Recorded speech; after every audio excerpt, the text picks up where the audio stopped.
Hello friends, welcome to our channel AC technical. दोस्तों, आज की तारीख में अगर आप एक विंडो एसी लेते हैं तो वो लगभग 30,000 रुपये का आता है, फिटिंग वगैरह सब करवा के।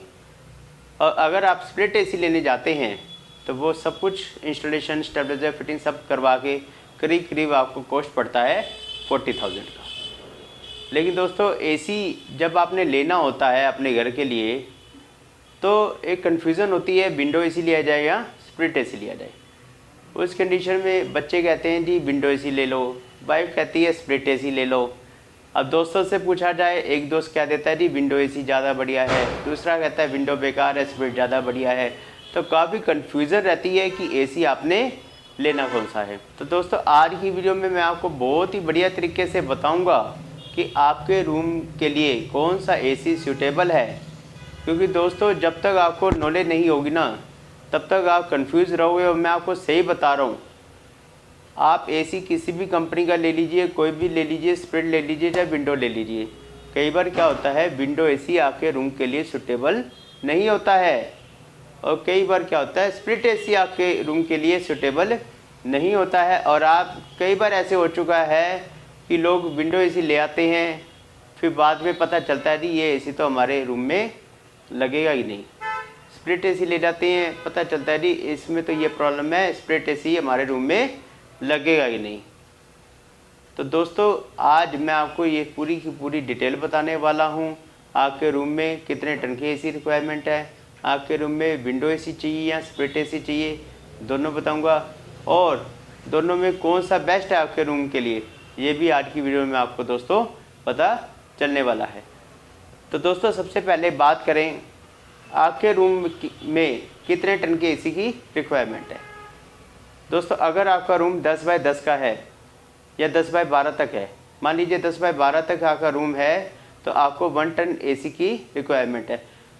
अगर आप टॉप फ्लोर पे रहते हैं, अगर आप टॉप फ्लोर पे रहते हैं, आपका 10 बाय 10 से 10 बाय 12 का रूम है, तो मैं रिकमेंड करूँगा, पर्सनल मेरी रिकमेंडेशन है कि आप 1.5 टन का एसी लीजिए। क्योंकि दोस्तों, एरिया तो आपका छोटा है, लेकिन जो टॉप फ्लोर है ना वहाँ पे सबसे ज़्यादा गर्मी होती है। जब लू पड़ती है, 45 से 50 डिग्री टेम्परेचर होता है, तब 1 टन का एसी भी वहाँ पर फेल हो जाता है। अगर आप टॉप फ्लोर पे रहते हैं तो 10 बाय 10 से लेके 10 बाय 15 तक आपका कोई भी रूम है, तो मेरे हिसाब से आप 1.5 टन का एसी ही लीजिए, क्योंकि वो एसी आपके रूम के लिए सूटेबल होगा, कूलिंग करेगा और जल्दी ट्रिप भी होगा, जिससे आपकी काफ़ी बिजली बचेगी। अब दोस्तों, मैं आपको बताऊंगा कि आपने अपने रूम में कौन सा एसी लगवाना है, विंडो एसी लगवाना है या स्प्लिट एसी लगवाना है। दोस्तों, पहले बात करेंगे विंडो एसी की। विंडो एसी में दोस्तों सबसे पहले आपने क्या देखना है कि आपके रूम में जो विंडो है उसका जो साइज है वो 17 बाय 26 का कम से कम होना चाहिए, उससे ऊपर ही होना चाहिए। उस 17 बाय 26 से भी 2-2 इंच ऊपर होना चाहिए। क्योंकि दोस्तों, जो 1.5 टन का विंडो एसी होता है उसका साइज होता है 17 बाय 26। 17 हाइट होगी, 26 चौड़ाई होगी। 99% एसी की यही साइज होता है। इसमें आप अगर आपकी चौखट छोटी होगी तो आपके रूम के अंदर विंडो एसी नहीं लगेगा। आप गलती से ले आएंगे, फिर चेंज करवाने में आपको काफ़ी परेशानी होगी। और अगर एसी खुल गया तो कोई भी डीलर आपका एसी चेंज नहीं करेगा। खुलने के बाद कोई भी दुकानदार आपको एसी चेंज करके नहीं देगा। सील्ड पैक में तो फिर भी चेंज हो जाते हैं। अब दोस्तों, बात कर लेते हैं कि विंडो एसी में और क्या क्या चीज़ें हमने देखनी है। दोस्तों, ये पहले तो मैंने आपको साइज का बताया है। अब आपने देखना है कि आपके रूम के अंदर जहाँ पे विंडो एसी लगना है उसकी बैक साइड पर, जहाँ पे विंडो एसी लगना है उसकी बैक साइड पे ओपन होना चाहिए। पूरा एरिया ओपन होना चाहिए। ये नहीं है कि उसके बैक साइड पे सीढ़ियाँ आ रही हैं, दीवार आ रही है या कोई शाफ्ट आ रही है। उससे क्या प्रॉब्लम होगी? उससे प्रॉब्लम होगी आपका एसी कूलिंग नहीं करेगा, बार बार ट्रिप होगा। नया एसी लाओगे, पहले दिन ही 1 घंटे के अंदर ही ट्रिप हो जाएगा, क्योंकि उसको पीछे हवा, जितनी एसी अंदर कूलिंग करता है उससे 2 गुना गर्म हवा बाहर फेंकता है। अगर पीछे जगह नहीं होगी, पीछे शाफ्ट होगी, दीवार होगी या सीढ़ी होगी, कुछ भी होगा, रुकेगी हवा तो आपका कंप्रेसर हीटअप होकर ट्रिप होगा, जिससे क्या है आपका एसी कूलिंग नहीं करेगा। अब दोस्तों बात कर लेते हैं कि विंडो एसी के अंदर क्या फ़र्क होता है। विंडो एसी जो होता है उसके अंदर ही एक सिंगल एसी होता है, उसके अंदर ही इनबिल्ट कंप्रेसर होता है। अब कई बार क्या होता है, कुछ लोगों को प्रॉब्लम होती है, वो सोते समय उनको डिस्टर्बेंस नहीं चाहिए होती है, तो थोड़ी सी कंप्रेसर की नॉइज़ रहती है विंडो एसी के अंदर। तो वो दोस्तों जो नॉइज़ होगी ना, वो थोड़ी सी आपको हो सकता है डिस्टर्ब करे। वैसे तो लोगों को नहीं परेशानी होती है, कुछ लोगों को मैंने देखा है उनको बिल्कुल साइलेंट एरिया चाहिए, बिल्कुल किसी भी तरह की कोई भी नॉइज़ नहीं चाहिए है। तो वो थोड़ी सी जब रात के टाइम पे आप एसी चलाएंगे तो वैसे ही साइलेंट होता है, उसकी कंप्रेसर की थोड़ी सी आवाज़ रहती है। अगर आप ऐसी प्रॉब्लम फेस करते हैं कि आपको बिल्कुल ही साइलेंट चाहिए तो आप विंडो एसी मत लीजिए, आप लीजिए स्प्लिट एसी। तो अब दोस्तों बात कर लेते हैं स्प्लिट एसी की।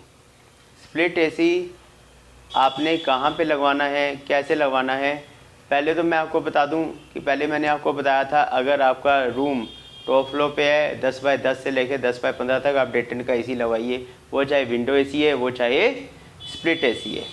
उसके बाद दोस्तों बात कर लेते हैं स्प्लिट एसी होता क्या है। स्प्लिट एसी 2 यूनिट होते हैं, एक इंडोर एक आउटडोर। जो इंडोर होता है वो आपके रूम के अंदर लगता है, जो आउटडोर होता है वो छत पे जाता है, या जिस दीवार पे इंडोर लग रहा है उसकी बैक साइड पे लग रहा है, आउटडोर वहाँ भी लग जाता है। जिस दीवार पे इंडोर लग रहा है उसके बाद वो थोड़ा सा बालकनी में भी चला जाता है, आगे 10 फुट के आसपास बालकनी होती है वहाँ पे भी चला जाता है। आउटडोर को आप कहीं पे भी ले जा सकते हैं, 100 फुट दूरी पे भी ले जा सकते हैं अपने आउटडोर को, कोई परेशानी नहीं होती है। लेकिन दोस्तों अब आपने जो आउटडोर है वो लगवाना कहाँ पर है, उसमें क्या क्या सावधानियाँ बरतनी है वो मैं आपको बता रहा हूँ। इन चीज़ों को समझोगे तो आपका एसी हमेशा कूलिंग करेगा, इन बातों को नहीं समझोगे तो आप परेशान रहोगे और कूलिंग से समझौता करते रहोगे। दोस्तों स्प्लिट एसी का मैंने आपको बताया 1.5 टन का एसी आपने टॉप फ्लोर पे लगवाना है। अगर आपका रूम नीचे है 10 बाय 10 से 10 बाय 12 तक 1 टन, 10 बाय 12 से 10 बाय 15 तक 1.5 टन का एसी आप अपने रूम में लगवा सकते हैं, सूटेबल है आपके रूम के लिए। उसके बाद दोस्तों जो आउटडोर होता है वो मैंने आपको बताया आप कहीं पे भी ले जा सकते हैं। आपने दोस्तों ऐसी जगह पे आउटडोर नहीं लगवाना है जहाँ पे मैकेनिक का हाथ ना पहुँचे, या ऐसी जगह पे नहीं लगवाना है जहाँ पे स्पेस ना हो। आप ज़बरदस्ती आउटडोर लगवा दें पाइप को बचाने के लिए। कई लोग क्या करते हैं, पाइप की कॉस्ट को बचाने के लिए, अब 10 फुट कंपनी साथ देती है, उसके अलावा लगता है तो मैकेनिक कहता है चार्जेबल है, तो फिर दिमाग घुमाता है कस्टमर और कहता है भाई तू यहीं लगा दे, बाद में देखेंगे। लेकिन बाद में पता है क्या होता है, आप एसी लेते हो 5 साल 7 साल के लिए, भाई आपको कोई खर्चा ना देना पड़े। अगर आपका एसी ऐसी जगह लगेगा ना जहाँ पे बंदे का मैकेनिक का हाथ भी नहीं चलेगा, पेच भी नहीं खुलेंगे, तो आपका एसी कामयाब नहीं है, 1 साल के अंदर ही ख़राब होना शुरू हो जाएगा, क्योंकि सर्विस हो ही नहीं पाएगी। सर्विस नहीं हो पाएगी तो आपका एसी ख़राब रहेगा, परेशानी रहेगी आपको बहुत ज़्यादा। वही एसी उतरवा के आपको कहीं पे शिफ्ट बाद में करवाना पड़ेगा, क्योंकि सर्विस के लिए ना मैं आपको बता दूं स्पेस होना बहुत ज़्यादा ज़रूरी है। अगर स्पेस नहीं होगा, अगर मैकेनिक का हाथ नहीं जाएगा, मैकेनिक उसका ढक्कन नहीं खोल पाएगा, तो आपकी मेंटेनेंस ही नहीं हो पाएगी, सर्विस ही नहीं हो पाएगी। कल को कोई फॉल्ट हो गया, कोई वायरिंग शॉर्ट होगी, कैपेसिटर जल गया, या कोई और प्रॉब्लम आ गया आउटडोर के अंदर, तो तब भी आपको एसी तो उतरवाना ही पड़ेगा। इसलिए दोस्तों जहाँ पे भी आउटडोर लगवाएं वहाँ पे देख लीजिए स्पेस है ना, ये ना हो ज़बरदस्ती आप कहीं भी पाइप के चक्कर में लगवा दें और बाद में परेशान होते फिरें। अब दोस्तों बात कर लेते हैं कि आउटडोर लगवाते समय हमें क्या क्या बातों का ध्यान देना है।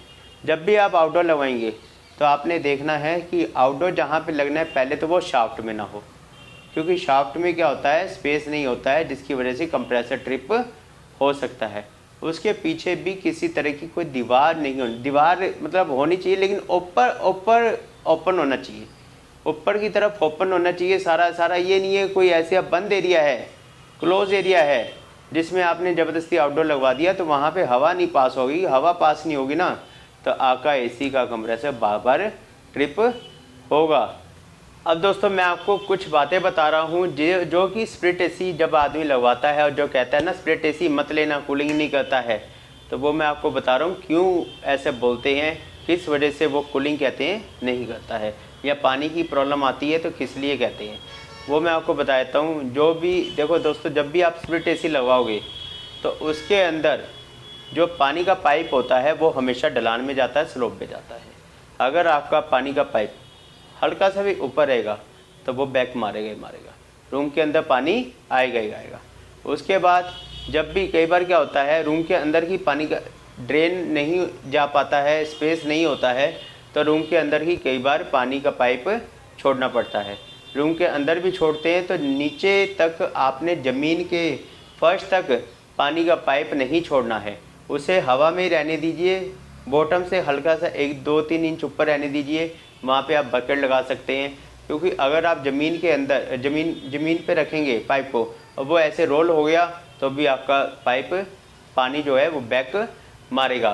तीसरा दोस्तों, बाल्टी के अंदर, बकेट के अंदर भी आपने पानी का पाइप को लंबा नहीं छोड़ना है, वो घुमाना नहीं है। कई बार क्या होता है घुमा देते हैं, उसकी वजह से भी क्या होगा, आपका पानी का पाइप पानी को बैक मारेगा, जिसकी वजह से ये 3 कारण बताएं जिसकी वजह से रूम के अंदर पानी ज़्यादातर आता है।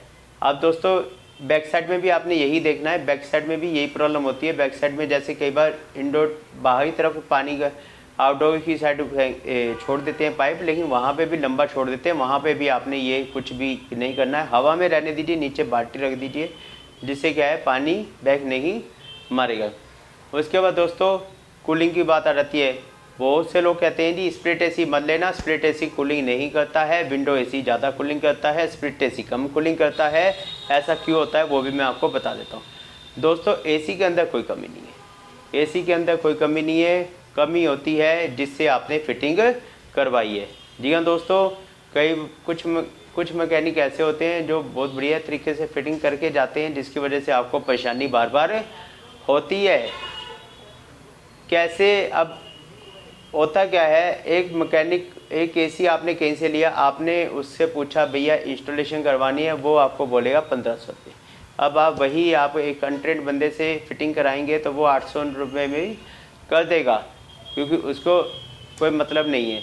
तो उस कंडीशन में क्या होता है, आपके एसी के अंदर गैस लीकेज हो जाती है। तो दोस्तों जो लीकेज होती है ना, वो इसलिए होती है क्योंकि अनट्रेंड बंदे को इतनी नॉलेज नहीं होती, उसका इतना हाथ साफ नहीं होता है स्प्लिट एसी के अंदर, लेकिन वो फिर भी ज़बरदस्ती एसी लगा जाता है। जिससे क्या है, जो फ्लेयर होते हैं, जो इंडोर में फ्लेयर टाइट किए जाते हैं, आउटडोर में फ्लेयर टाइट किए जाते हैं, वहाँ पे हल्की सी माइन्यूट सी लीकेज रह जाती है, जो कि उस समय तो आपको पता नहीं चलती है, लेकिन 15-20 दिन बाद, 1 महीने बाद आपके एसी की गैस निकल जाती है। फिर आप उस मैकेनिक को बुलाएंगे, वो मैकेनिक फ़ोन ही नहीं उठाएगा, वो बोलेगा जी मैं तो अभी गांव आ गया हूँ, अब तो मैं नहीं आ सकता हूँ। तो उस कंडीशन में जहाँ पे आपने 1500 रुपये में फ़िटिंग करानी थी, आप 2500 रुपये की बाहर से गैस भरवाएंगे। तो दोस्तों ये एक तो पानी की प्रॉब्लम बताई, एक मैंने गैस लीकेज की बताई क्यों होती है। अगर आप किसी भी अच्छे मैकेनिक से काम कराएंगे तो आपको 1 महीना छोड़ो, 1 साल छोड़ो, 5-5 साल तक गैस लीक नहीं होती है, अगर प्रॉपर ढंग से फिटिंग कर जाएगा। तो अगर आपकी कॉइल के अंदर लीकेज हो जाती है वो अलग मैटर है, वो किसी भी कंपनी के एसी के अंदर हो सकती है, लेकिन जो फ्लेयर है, जो इमीडिएटली गैस निकल जाती है, 4 दिन कूलिंग करता है, 5वें दिन प्रॉब्लम आती है, गैस लीक कर जाती है, वो फिटिंग वाले की ही प्रॉब्लम होती है। वो आप जब भी फिटिंग कराएं, एक प्रोफेशनल बंदे से कराएं, डीलर से कराएं या कंपनी से कराएं, वो आपकी मर्जी है, लेकिन उन्हीं से कराएं, क्योंकि वो कहीं नहीं जाएंगे, वो गाँव नहीं जाएंगे, वो काम करेंगे। कंपनी से कराएंगे, कंपनी का बंदा आएगा, एक आएगा, दूसरा आएगा, वो उनकी हेडेक है, क्योंकि कंपनी के पास डाटा है। उसके बाद डीलर से कराएंगे, डीलर एक एसी नहीं बेचता दोस्तों, वो बहुत सारे एसी बेचता है, तो उसके पास और भी काम है। अगर आप उससे कराएंगे तो वो भी कहेगा जी मैं आपको ठीक करवा के दूंगा। दोनों की वारंटी होती है, दोनों की गारंटी होती है। तो ये जो मेन बातें हैं ये आपने दोस्तों ध्यान रखनी है। स्प्लिट एसी के अंदर पानी बता दिया, आउटडोर कहाँ पे लगवाना है वो बता दिया, और दूसरा कभी भी आप पाइप के लिए लालच मत कीजिए दोस्तों, क्योंकि पाइप जो होता है ना, वो मैकेनिक हमेशा आपको ऐसा स्पेस ही बताएगा जहाँ पे स्पेसियस होगा, उसके अकॉर्डिंगली आप एसी लगवाएं तो आपको स्प्लिट एसी के अंदर प्रॉब्लम नहीं आएगी। विंडो एसी में मैंने आपको बता दिया है, विंडो एसी के अंदर थोड़ी सी नॉइज़ रहती है। अगर आप नॉइज़ नहीं सुनना चाहते हैं तो आप स्प्लिट एसी लीजिए। अगर हल्की सी नॉइज़ सुन सकते हैं, माइन्यूट सी होती है, पता भी नहीं चलती है, अगर वो सुन सकते हैं तो आप विंडो एसी लीजिए। 30,000 के आसपास का विंडो एसी, 40,000 के आसपास का स्प्लिट एसी आपको पड़ता है। अच्छे मैकेनिक से फिटिंग कराइए, बढ़िया एसी आपका चलेगा, कभी कोई प्रॉब्लम नहीं आएगी। तो दोस्तों विंडो एसी और स्प्लिट एसी के अंदर मेन जो फ़र्क है वो मैंने आपको बता दिया है। विंडो एसी के अंदर कितने साइड के खिड़की होनी चाहिए, कितने बड़े रूम में एसी लगवाना चाहिए। इनकी वारंटी की बात करें तो दोस्तों दोनों की वारंटी जो होती है वो बिल्कुल कॉमन होती है। 1 ईयर एसी होती है, 5 ईयर कंप्रेसर होती है, 1 साल गैस की होती है, 1 साल पीसीबी की होती है। किसी भी ब्रांड का एसी ले लीजिए, हो सकता है कोई कंपनी एक्स्ट्रा दे दे, एक्स्ट्रा देती है तो बहुत बढ़िया, लेकिन कम से कम भी ना 1 साल एसी, 5 साल कंप्रेसर, 1 साल गैस, 1 साल पीसीबी की तो 100% आपको मिलेगी ही मिलेगी। तो दोस्तों आज की वीडियो करते हैं यहीं पे ख़त्म, मिलते हैं एक नई वीडियो के साथ, तब तक के लिए नमस्कार।